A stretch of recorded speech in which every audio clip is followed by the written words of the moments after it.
क्या आप भविष्यवाणियों को मानते हैं, खासकर तब जब वो आपके जीने या मरने से जुड़ी हो? जैसे एक वक्त कई लोग पैनिक में थे कि 2012 में दुनिया खत्म हो जाएगी।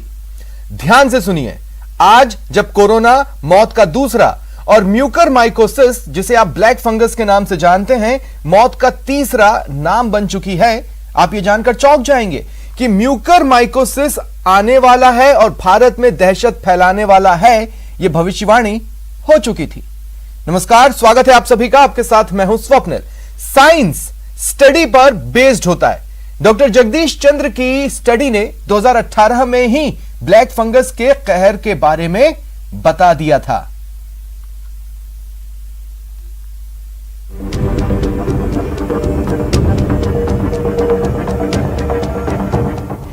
कोरोना महामारी के बीच जानलेवा बीमारी, जान का दुश्मन म्यूकोरमाइसिस।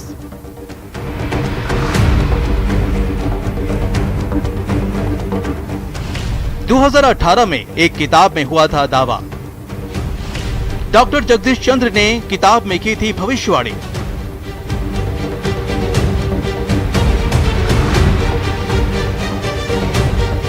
डॉक्टर जगदीश चंद्र का दावा, ब्लैक फंगस भारत को बर्बाद कर देगा। The mucormycosis is going to destroy India shortly in a couple of years. दावे में अगर दम तो बचाव के तरीके क्या? ब्लैक फंगस बड़ा खतरा।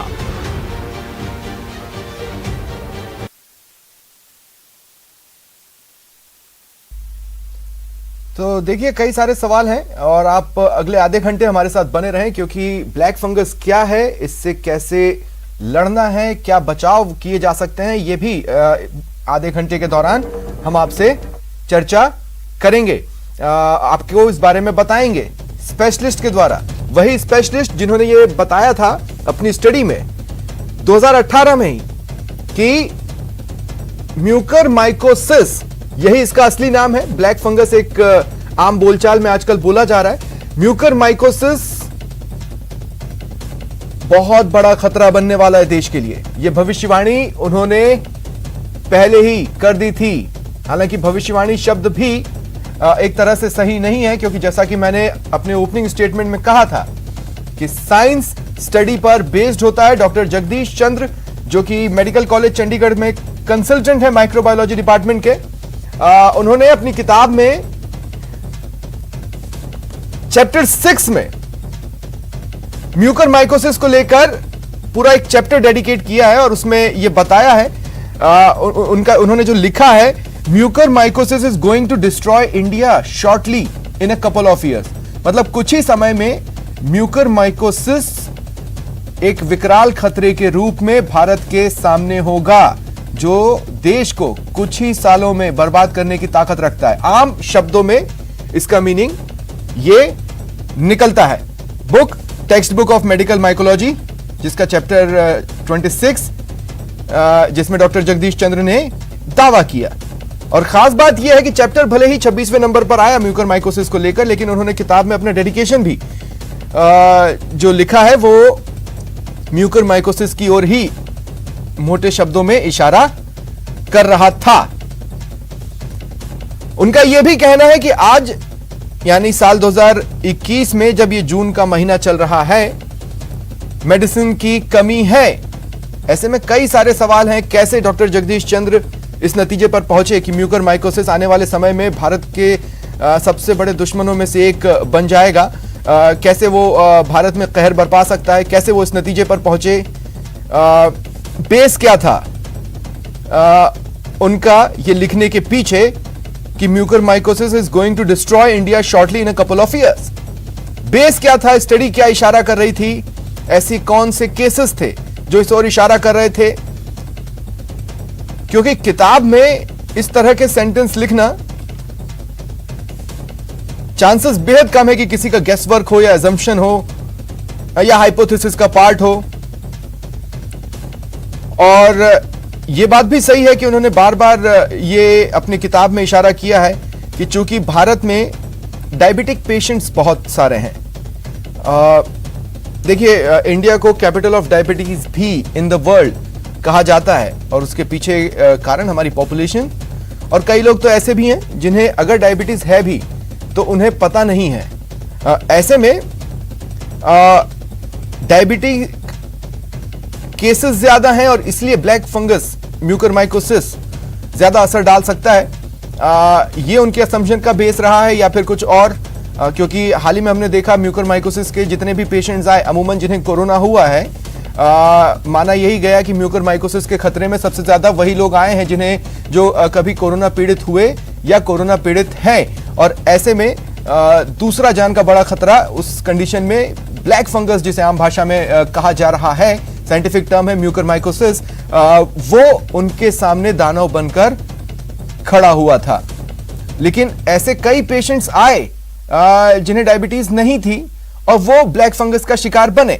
तो ऐसे में क्या कुछ उनकी स्टडी रही? मेरे साथ डॉक्टर जगदीश चंद्र इस वक्त खुद जुड़ रहे हैं। जैसा कि आपको बताया, मेडिकल कॉलेज चंडीगढ़ के कंसल्टेंट माइक्रोबायोलॉजी डिपार्टमेंट के हैं। इस फील्ड में काफी लंबे समय से कार्यरत हैं, लगातार अपनी स्टडीज मेडिकल वर्ल्ड के साथ वो शेयर भी करते रहे। डॉक्टर जगदीश चंद्र, स्वागत करता हूं मैं आपका न्यूज 18 राजस्थान पर।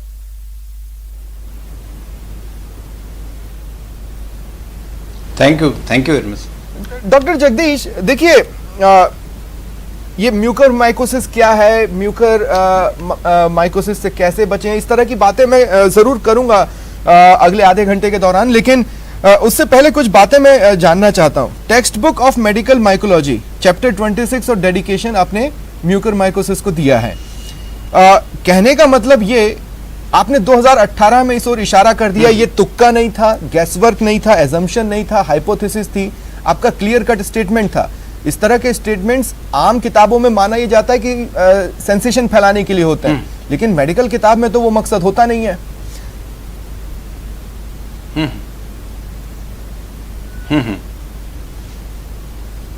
हाँ। तो जो आपने जो भी ये उस टाइम की ऑब्जर्वेशन है, बेसिकली वो तुक्का नहीं थी।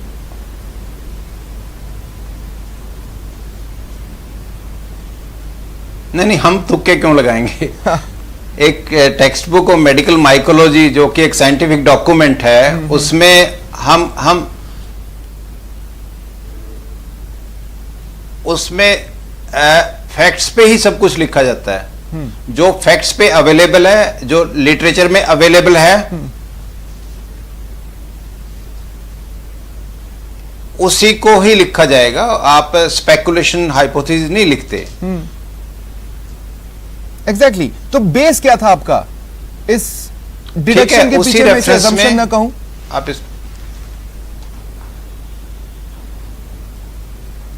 हाँ, उसमें बेसिस ये था कि बहुत सारे पेशेंट्स में इको आ रही है। मेरे को इको आ रही है। ठीक है डॉक्टर जगदीश, मैं इसको अभी अपनी टीम से बोलकर ठीक करवाता हूं। बहुत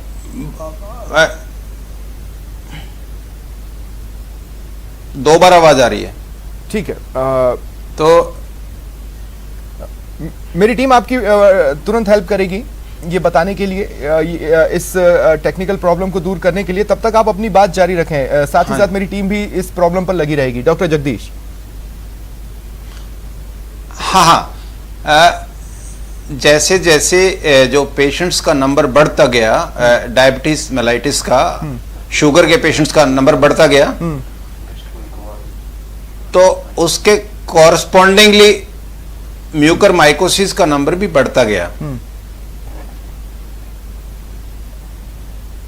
तो इंडिया में तो उस रेफरेंस में हमें लग रहा था, जैसे आप अभी बोल भी रहे थे कि डायबिटीज कैपिटल बन गई। हाँ।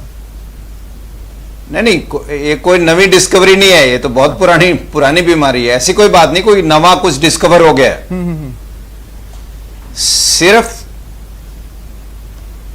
सिर्फ नवी बात इसमें यह है कि इसका नंबर बढ़ गया। ओके, बस एक ही चीज नवी है। तो आपने ऐसा क्या देखा? बाकी इसमें बहुत सालों से रिपोर्टेड है। पहला, डॉक्टर जगदीश, आपने ऐसा क्या देखा जो आपने ये लिखा? पहला केस तो इंडिया शॉर्ट, पहला केस म्यूकरमाइकोसिस का।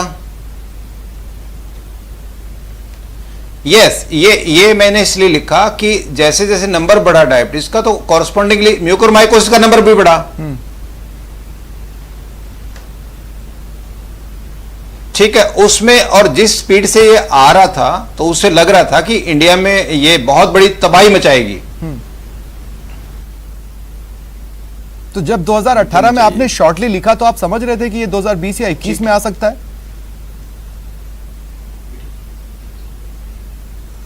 मतलब कुछ दिनों में ही आ सकता है, मुझे ये लग रहा था कि कुछ दिनों में ही आ जाएगा। मतलब मैं तो ये तो नहीं कह सकता कि 2020 में आएगा, 21 में आएगा, 22 में आएगा। लग रहा था जिस स्पीड से नंबर बढ़ रहा था उसमें बहुत जल्दी आ जाएगा, इससे ही लग रहा था। आपकी स्टडी का कोरोना से कोई लेना देना नहीं था? और बहुत पहले तो देखो 6% हमारा था डायबिटीज का नंबर, अब 9% के आसपास है। आपकी स्टडी का कोरोना से कोई लेना देना नहीं था, आप म्यूकरमाइकोसिस पर ही स्पेसिफिक थे। रिपीट करेंगे आप? नहीं, उस टाइम कोरोना का कोई नामो निशान भी नहीं था कि कोरोना आएगा, ऐसे कोई दिमाग में नहीं थी। लेकिन बहुत सारे वायरसेस तो आ ही रहे थे ना पहले भी, कभी इबोला आया, कभी नीपा आया, कभी जीका आया, तो कुछ ना कुछ साइड इफेक्ट तो छोड़ के जाते ही हैं वायरसेस। तो ऐसा एक फेंट आइडिया तो था, लेकिन ऐसे कोरोना SARS-2 आएगा ऐसा कोई दिमाग में नहीं था। ठीक है डॉक्टर जगदीश, मैं कुछ ही पलों में आपके पास दोबारा आ रहा हूं। अब तक जो आपने कहा वो मैं अपने दर्शकों को साफ साफ बता दूं। देखिए, उनकी स्टडी थी, इस तरह के केसेस काफी लंबे समय से आ रहे थे, लेकिन एकाएक ऐसे केसेस तेजी से आने चालू हुए जो कि म्यूकरमाइकोसिस के थे। और ऐसे में इसी पर स्टडी कर जिस तरह से नंबर्स तेजी से बढ़ रहे थे, उन्होंने ये निष्कर्ष निकाला, ये रिजल्ट निकाला, ये नतीजा निकाला। देखिए, ये तुक्का नहीं था, डॉक्टर जगदीश भी ये साफ कर रहे हैं। ये स्टडी थी और जिस तरह से केसेस आ रहे थे वो इशारा यही कर रहे थे कि आने वाले समय में म्यूकरमाइकोसिस के पेशेंट्स बढ़ेंगे। इसलिए बढ़ेंगे क्योंकि इंडिया को वैसे भी वर्ल्ड का डायबिटिक कैपिटल कहा जाता है, कैपिटल ऑफ डायबिटीज कहा जाता है, और चूंकि शुगर पेशेंट्स बहुत सारे हैं, उन पर ब्लैक फंगस जिसे आप कहते हैं वो तेजी से अटैक करता है। ये उन्होंने अपनी किताब में लिखा था 2018 में, और text book of medical mycology. अब देखिए, यहां पर मैं आपको एक बात और बता दूं, पूरी दुनिया में जितने भी मेडिकल फील्ड से जुड़े साइंटिस्ट होते हैं या स्पेशलिस्ट होते हैं या जो स्टडियां चल रही होती हैं, या वो विभिन्न प्लेटफॉर्म्स पर या फिर जर्नल्स के जरिए एक दूसरे के साथ शेयर किए जाते हैं। जाहिर तौर पर म्यूकरमाइकोसिस को लेकर डॉक्टर जगदीश ने जो कुछ भी उनकी फाइंडिंग रही है वो मेडिकल वर्ल्ड के साथ शेयर की होगी, खासकर इंडिया के मेडिकल वर्ल्ड के साथ शेयर की होगी। तो फिर उसके बाद उनकी स्टडी को अगर सीरियसली लिया जाता, वो जिस नतीजे पर पहुंचे थे, वो जिस निष्कर्ष पर पहुंचे थे, अगर उसे इंडिया का मेडिकल वर्ल्ड मानता, तो ब्लैक फंगस हो सकता है कि इतने बड़े खतरे के तौर पर नहीं रह जाता। क्योंकि जैसे ही ब्लैक फंगस केसेस आने चालू हुए, हर कोई पैनिक में गया, सरकारें भी पैनिक में गईं, एकाएक उसके मेडिसिन पर बातचीत हुई, मेडिसिन की कमी का भी सामना करना पड़ा। लेकिन आप इमेजिन कीजिए कि अगर 2018 में हमने आपसे कहा होता कि 2021 में इस तरह की कोई चीज होने वाली है, तो आप अपने स्तर पर उससे बचाव की तैयारियां करते। फिर आखिर इतने गैप के बावजूद मेडिसिन का टोटा क्यों है, क्यों इसे लेकर शुरुआत में व्यवस्थाओं की सांस फूलती नजर आई। और डॉक्टर जगदीश चंद्र मेरे साथ लगातार बने हुए। डॉक्टर जगदीश, देखिए, सिंपल सा सवाल है, चूंकि बुक में भी छपा है, जर्नल्स में भी हो सकता है आप लिखते रहे हो, ऐसे में आपकी फाइंडिंग्स, आपके जो निष्कर्ष था वो इंडिया के कम से कम जो मेडिकल स्पेशलिस्ट हैं, मेडिकल जगत के लोग हैं, उनके बीच में गई। इसके बावजूद भी आज हमें इसके सामने पहले कुछ कदम लड़खड़ा कर चलने पड़ रहे हैं अभी भी।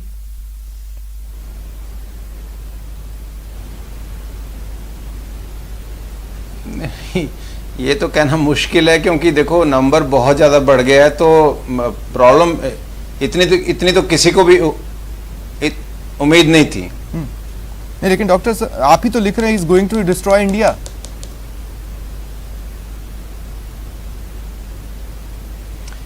इतनी तो उम्मीद नहीं थी ना कि 32,000 पेशेंट हो जाएगा अभी, मतलब ये था कि काफी बढ़ जाएगा। तो ऐसे में मेडिसिन तो बहुत ज्यादा नंबर है, शुरुआत में झेलनी पड़ी, या अभी भी जो मेडिसिन की कमी है थ्रू आउट इंडिया, अगर पैन इंडिया में बात करूं, तो अगर आपकी फाइंडिंग्स को सीरियस लिया जाता तो आज इस तरह के सेटबैक्स तो नहीं होते।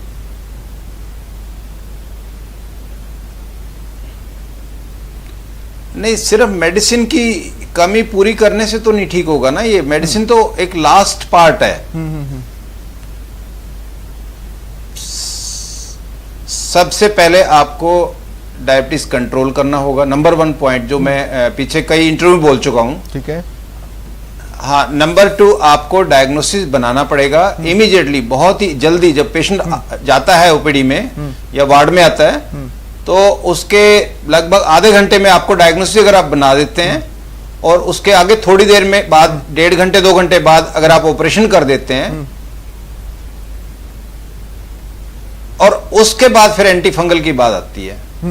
तो सिर्फ एंटी फंगल कम पड़ गए हैं, इसको हम ब्लेम नहीं कर सकते, मतलब वो एक पार्ट है। तो सर इंडिया में तो एक दिक्कत ये भी है ना कि कितने लोगों आपका डिले हो गया 1 2 3 या 4 दिन, और हाँ, यही तो बात है ना कि आप स्क्रीन करवाएं, मैक्सिमम लेवल पे स्क्रीन करें पॉपुलेशन को, उससे जो डायबिटीज पेशेंट है उनको आप आइडेंटिफाई कर लें, और उनका शुगर अगर आप कंट्रोल कर लेंगे तो कुछ भी नहीं होगा, कोई म्यूकोरमाइकोसिस नहीं आएगा, कोरोना आए चाहे ना आए।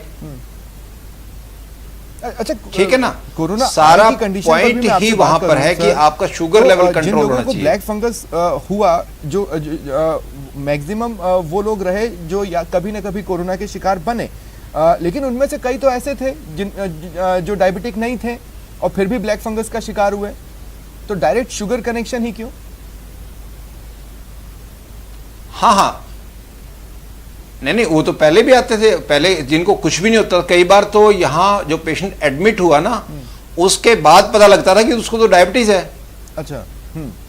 मतलब लगभग 20 से 25% पेशेंट ऐसे हैं जो म्यूकर के साथ प्रेजेंट किया, यहां आके टेस्ट हुआ उसका, और टेस्ट होने के बाद पता लगा पेशेंट को डायबिटीज है। मतलब उल्टा है, डिजीज म्यूकोरमाइकोसिस पहले पता लगी, उसकी अंडरलाइन जो कंडीशन थी वो बाद में पता लगी। तो पता कैसे लगता है म्यूकोरमाइकोसिस? तो ऐसे प्रेजेंटेशन है, ऐसी कोई बात नहीं है। म्यूकोरमाइकोसिस साइट पे डिपेंड करता है। 6 टाइप की है म्यूकोरमाइकोसिस। जो सबसे कॉमन हम आज की डेट में प्रेजेंट देख रहे हैं वो है राइनो ऑर्बिटल, जिसमें जो नाक का एरिया है और आंख का एरिया है, राइनो ऑर्बिटल हो गया ना ये।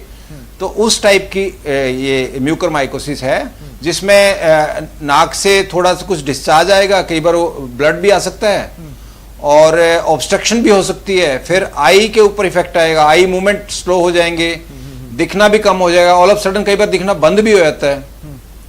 और डॉक्टर वगैरह जो दवाई देते हैं, एंटीबायोटिक वगैरह देते हैं, उससे कोई असर नहीं आता, क्योंकि ये फंगल ओरिजिन का, ये बैक्टीरियल ओरिजिन का नहीं है। तो वहां से डाउट होना शुरू हो जाता है बहुत ही शुरुआत में।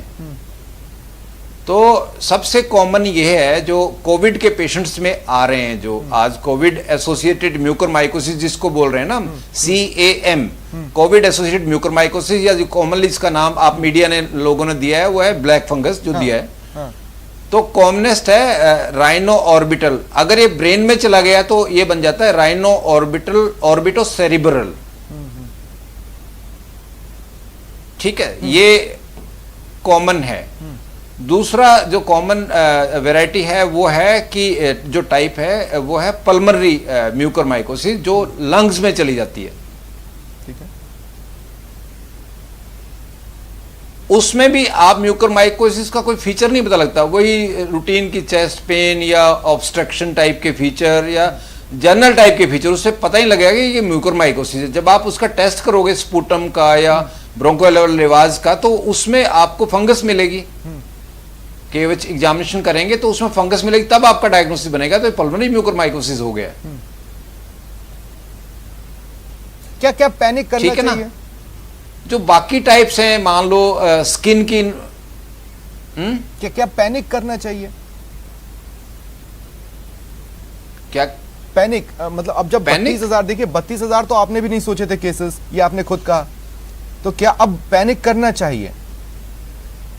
हाँ, नहीं, पैनिक करने से तो कुछ भी नहीं होगा। हमें थोड़ा सा मतलब पेशेंस के साथ सबको एग्जामिन करना चाहिए, पेशेंट को स्क्रीनिंग करनी चाहिए, शुगर के लिए स्क्रीनिंग करनी चाहिए, और अर्ली टाइम पे डिटेक्ट कर लेंगे तो इतना नुकसान नहीं होगा। हम बहुत ही अर्ली स्टेज में म्यूकोरमाइकोसिस को पकड़ लेंगे। फिर हो सकता है सर्जरी की भी जरूरत ना पड़े या एंटी फंगल की भी जरूरत ना पड़े। अगर पड़ी तो मतलब उस स्टेज तक रिवर्सिबल है, वो चेंजेस वापस हो सकते हैं। लेकिन एक टाइम के बाद जब डैमेज बहुत ज्यादा हो जाए फिर तो रिवर्सिबल नहीं है ना, फिर तो नेक्रोसिस हो जाती है या काला काला हो जाता है वहां, जिसको आप ब्लैक फंगस के नाम से दे रहे हैं, वो उस एरिया की डेथ हो जाती है, लोकल एरिया की। क्योंकि फंगस का मैकेनिज्म ही ऐसा है इस फंगस का, खास करके बाकी फंगस में इस तरह से नहीं है। ये ब्लड वेसल की वॉल को इन्वेड करता है, उसके अंदर चला जाता है, ब्लड वेसल्स के अंदर ना, और जिस वेसल को इन्वेड किया वो वेसल ब्लॉक हो जाएगी, तो उसकी आगे सप्लाई बंद हो जाएगी, तो उस सप्लाई बंद होने से वो एरिया डेड हो जाएगा। वो लोकल एरिया जितना भी इफेक्टेड है उस ब्लड वेसल का, वो डेड हो जाएगा। डेड होते ही वो ब्लैक हो जाएगा, तो जिसके नाम से आपने ब्लैक फंगस बोला इसको। तो अगर एक बार वो डेड हो गया, मतलब वो टिश्यू डेड हो गया, उतना एरिया डेड हो गया, तो आप उसको रिवाइव करने का कोई तरीका ही नहीं है, सर्जरी करोगे ना आप। तो अब ये इरिवर्सिबल हो गया, जो बहुत शुरुआत में वो रिवर्सिबल था, वो तो मतलब वापस ठीक होने लायक था। अब तो सर्जरी बाकी है, उतना जल्दी हम शुक्र मना सकेंगे, नहीं तो आगे का रास्ता मुश्किलों भरा हो सकता वही है।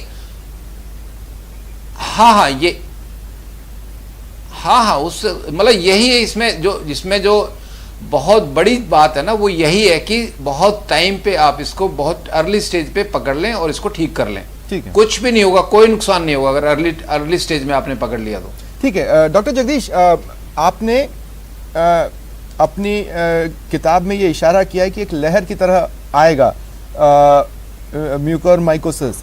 मैं पूछना ये चाह रहा हूं कि कोरोना की दूसरी लहर में हमने म्यूकोरमाइकोसिस की पहली लहर देखी है, अब जब कोरोना की तीसरी लहर की हम बात कर रहे हैं, तो इसका कंटिन्यूएशन रहेगा म्यूकोरमाइकोसिस का, या फिर वो भी एक अलग लहर की तरह उसकी दूसरी लहर हमें उस समय देखने को मिल सकती है अगर हम कोरोना की तीसरी लहर को नहीं रोक पाए तो?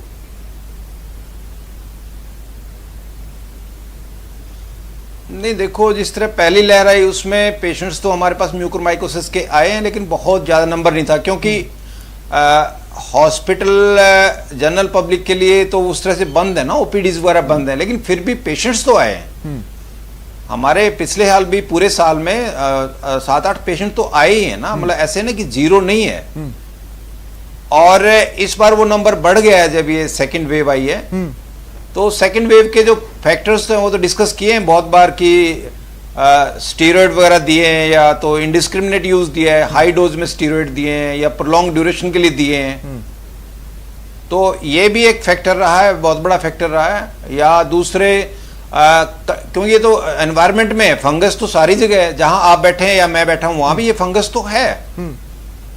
लेकिन बात यह है कि फंगस को एक ग्राउंड मिलना चाहिए। ये तो किसी भी चीज में, बायोलॉजी में होता है। आपके घर में गेहूं पड़ी है, वो ग्रो तो नहीं कर जाएगी ना वहां, जब आप उसको सॉइल में डालोगे तब वो ग्रो करेगी। तो इसको जब फर्टाइल ग्राउंड मिलेगा, वो डायबिटिक का पेशेंट है तो ये ग्रो करना शुरू कर सवाल देगी। को तो इस सारी रूप में नहीं जगह ले रहे, लेकिन अगर 2018 में इस तरह के सेंटेंस को अगर मैंने पढ़ा होता तो मैं आगे के लिए बहुत ज्यादा तैयारियों में जुट गया होता। और ये बात भी बिल्कुल सही है कि अभी भी कुछ मेडिसिन की जब नौबत आ ही गई तो मेडिसिन की कमी से जूझना पड़ा कई सारे स्टेट्स में, कई सारे हॉस्पिटल्स को, कई सारे पेशेंट्स और उनके परिवार वालों को। मेरा अंतिम सवाल आपसे एक ही है। देखिए, इतना तो तय है कि आपकी फाइंडिंग्स को, आपकी बातों को और आपके सजेशन को नजरअंदाज तो नहीं किया जा सकता। ऐसे में सेंट्रल गवर्नमेंट, स्टेट गवर्नमेंट और मेडिकल वर्ल्ड को अब आप क्या सजेस्ट करेंगे? मतलब अगर म्यूकोरमाइकोसिस से फाइट करना है तो उसकी रोड किस तरह की हो, किस किस तरह की और चीजें कर ली जाएं?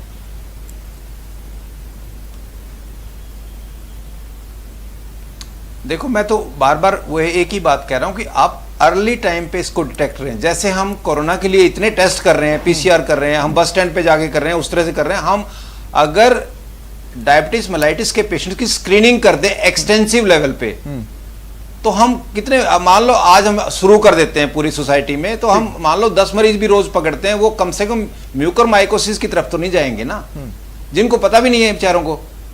तो स्क्रीनिंग बहुत जरूरी है डायबिटीज मेलाइटिस की।